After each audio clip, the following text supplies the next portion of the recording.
Good morning and welcome to the Breakfast Rundown with me, Zulfick Farzan. It's a lovely Friday morning and we have a lot of stories lined up for you that will be important for you to carry out your day-to-day activities as well and keep yourself updated of what's happening here at home and across the world. Now, starting off with a strike action that has affected the health sector. The island-wide strike launched by the allied health professionals has entered its second consecutive day, causing significant disruptions in hospital services across Sri Lanka. Now, Secretary of the Joint Council of Supplementary Medical Professionals, Chanaka Dharma Vikrama, has said that the strike was initiated due to the Ministry of Health's continued failure to adhere their long-standing demands. Key issues cited include delays in promotions, the non-recruitment of graduates from allied health sciences faculties, and 3 other unresolved concerns. The strike, which began yesterday morning, has left many patients visiting hospitals without access to essential medical services, leading to widespread distress. Health Minister Dr. Nalinda Jayatissa responded to the ongoing strike by allied health professionals following an inspection at the Thambuttegama Base Hospital last afternoon.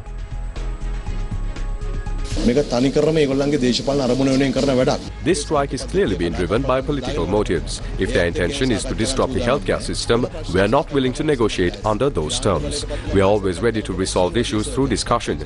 Within just 4 months of taking office, we implemented a basic salary increase for all public sector employees, including those in the health sector. From May onwards, we also began increasing overtime and other allowances. Annual salary increments have been enhanced as well.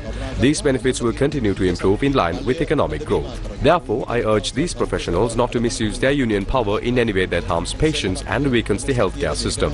This is not a game.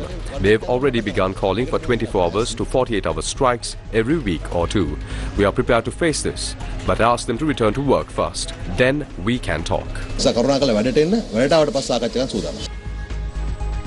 Well, moving on, a draft bill proposing the abolition of pension entitlements for members of parliament is set to be presented to the upcoming cabinet meeting, according to Minister of Public Security and Parliamentary Affairs Ananda Vijaypala. Now, the minister confirmed that the bill has already been prepared by the legal draftsman and is scheduled to be tabled in parliament next month. In a further move to reduce privileges, Minister Ananda Vijaypala also announced that the issuance of vehicle permits to MPs has been suspended as well. Now, at the same time, the Ministry of Rural Development, Social Security and Community Empowerment has announced that an additional 400,000 families will begin receiving Aswasuma welfare benefits starting next month. Minister Dr. Upali Pannilage stated that the selection process to identify eligible recipients is now in the final stage.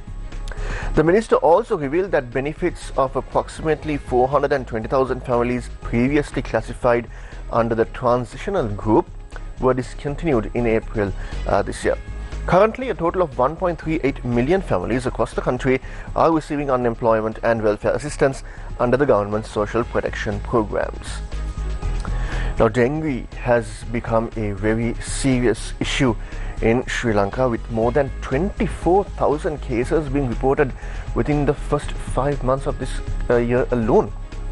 Now, the National Dengue Control Unit has revealed that approximately 25% of dengue patients reported in Sri Lanka this year are school-aged children, raising serious concerns about the safety and hygiene of school environments. Community health specialist Dr. Prashila Samaruira stated that mosquito breeding grounds have been identified in nearly 50% of the schools that were subject to a survey. Alarmingly, 14% of these sites have already shown the presence of dengue-carrying mosquito larvae. In response, the Ministry of Education has issued a new circular instructing schools to be divided into zones for regular cleaning. Each zone will be assigned a responsible teacher to ensure proper maintenance and mosquito control. Deputy Minister of Education Dr. Madhura Senaviratna emphasized that a special program is now underway in collaboration with health authorities to transform schools into dengue-free zones. The Dengue Control Unit stressed the importance of collective responsibility, urging children, parents and teachers to actively maintain cleanliness in and around school premises. As of now, a total of 24,361 dengue cases have been reported across the country in 2025.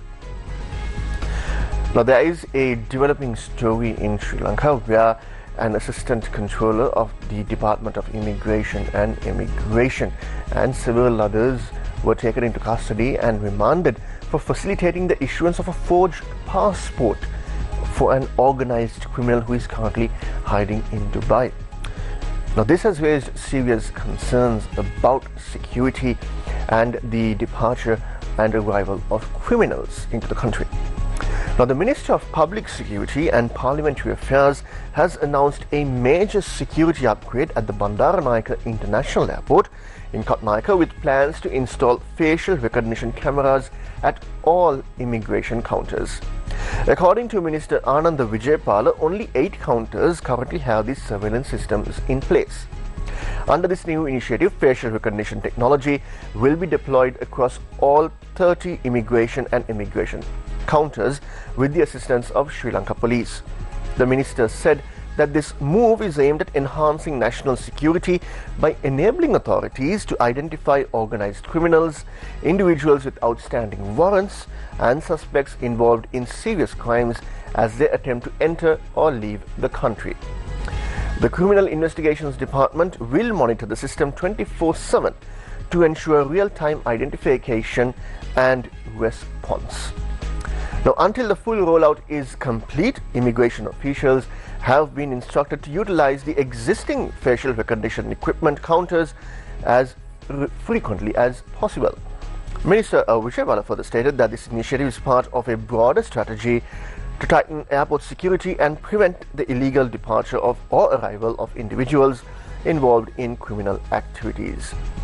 Now, at the same time, Sri Lanka Navy has said that a special operation conducted by the Navy led to the seizure of a dinghy with about 600 kilograms of smuggled kendo leaves in the coastal waters of Kalpitia. The search operation was conducted by Emergency Task Force attached to SLNS Vijaya in the Northwestern Naval Command. Navy personnel recovered 17 suspicious sacks in the dinghy, believed to have been left behind by smugglers due to heightened naval surveillance in the area. The sacks contained approximately 600 kilograms of kendo leaves, and the Navy took hold of the consignment along with the dinghy. The stock of kendo leaves and the dinghy will be handed over to the Excise Special Unit in Puttlam for onward legal proceedings. Now, yesterday on Newsfirst, we brought you a remarkable story of an individual risking his own life to save many others and avoid a potential disaster on the coastal railway line by running onto the tracks with just a red cloth to stop one of the trains that was approaching due to a damaged track, and thereafter a train driver of a train that followed after that train also managed to apply the brakes just in time to avoid a potential disaster. Now, train services operating on Sri Lanka's coastal line have decided to withdraw from the service starting at 12 noon today, citing unresolved issues with the railway signalling system between Panadura and Moratua. Chandana Viyanduwa, General Secretary of the Locomotive Operating Engineers Union, said that the decision was made due to the failure to rectify a critical fault in the signal system, which poses a serious safety risk. The issue came to light after a rail track near Moratua Modora was damaged, forcing the Sagika train to halt at the location and prompting a temporary closure of the line. Despite the disruption, another train travelling from Panadura to Colombo Fort was mistakenly shown a green signal indicating a clear track due to the faulty system. A potential disaster was narrowly avoided thanks to the alertness and quick judgment of the train driver, who stopped the train just in time. What you're seeing is the visuals of the news report that we carried last night of the heroics of one local resident and a train driver preventing a massive disaster that could have cost many lives.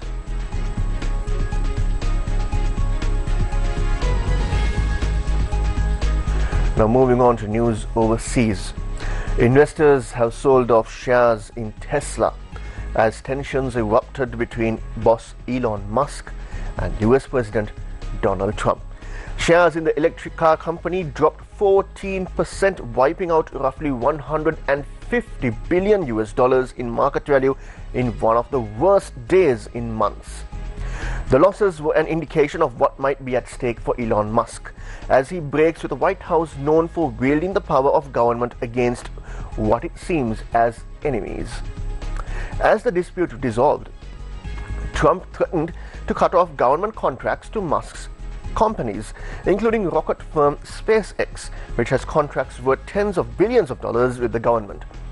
Musk fired back in response to the threat, saying, quote unquote, "Go ahead, make my day." The stark turn in the relationship between the two men played out live on social media, quickly spiraling from policy disagreements into personal insults. Musk's foray into government has already proven a wild ride for Tesla investors. Shares had surged last year on hopes his alliance with Trump would benefit the company. But investor sentiment soared this year as Musk's alliance with Trump and his role leading controversial cuts to government spending proved a lightning rod, sparking backlash and hurting sales, especially in Europe. Investors were also concerned that Musk, who had been fighting for a record-breaking pay package, was not focused on the company. Last month, the head of Tesla's board was forced to publicly deny a report that the company had started to look for someone else to lead the firm. Now, this is a developing story that we at Newsfirst are following, and to be updated on this story, just follow our social media handles and our website as well. Now, in another interesting story that has taken the music industry by storm, 8 Mile Style, the music publishing company that controls Eminem's early catalog, has filed a lawsuit against Meta Platforms Incorporated, the parent company of Facebook, Instagram, and WhatsApp, alleging widespread copyright infringement. The lawsuit filed in federal court accuses Meta of unlawfully using 243 songs of Eminem's catalog, including tracks released between 1995 and 2005, without proper licensing or attribution. 8 Mile Style is seeking $109.35 million US dollars in damages, claiming Meta enabled the unauthorized use of the songs across its platforms through features like original audio and real remix. 8 Mile Style, co-founded by Eminem's longtime collaborators, the Bass Brothers, alleges that Meta's platforms allowed users to incorporate the songs into millions of videos, which were then streamed billions of times, all without the necessary permissions.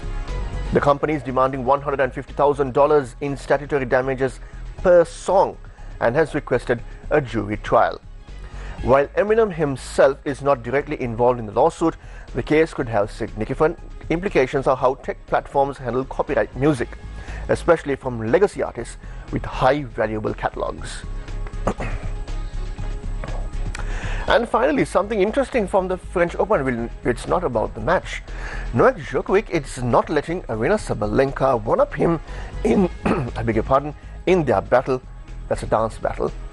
Amid the French Open, Djokovic and Sabalenka have started a dance of victory pose showdown. That's what you can see right now on your screens. It began when Novak Djokovic imitated Sabalenka's victory pose after he beat British star Cameron Norrie in the 4th round of the Clay Grand Slam event. Djokovic did it on purpose to troll Sabalenka, even mentioning the world number 1 of women's tennis. It started an online back and forth between the two, but it didn't stop there. Sabalenka, for her part, responded to Djokovic with another dance following her win over Qin Wenzheng in the quarterfinals on Tuesday. Sabalenka danced with her theme song, Tiger, was played in the background. The Belarusian then said, "How about that, Noel?" On Wednesday, the 38-year-old Joker had the perfect response to the obvious challenge as he celebrated his quarterfinal win over Alexander Zverev. While going down the stairs on court Philippe Chatrier, Djokovic did an air guitar gesture before saying, "What about that, Sabalenka?" Let's have a look.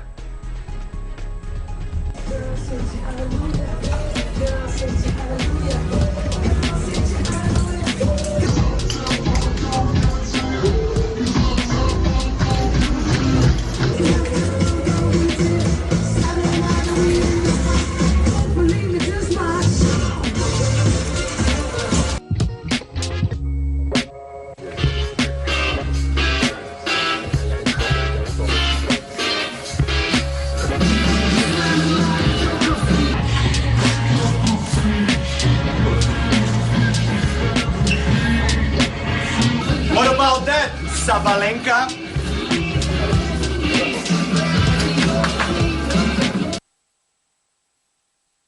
Well, some friendly banter there between two of the best in the world of tennis. And that brings an end to this week's edition of the Breakfast Rundown. Until we meet you again next time, take care and stay safe. And if you want to keep yourself updated with what's happening here in Sri Lanka and across the world, log on to our award-winning website www.newsfirst.lk. Follow us on our social media handles on X, Instagram, Twitter, Facebook, and also YouTube. And don't forget to subscribe to our WhatsApp channel as we bring you all the stories to your palm-held devices. Take care and stay safe.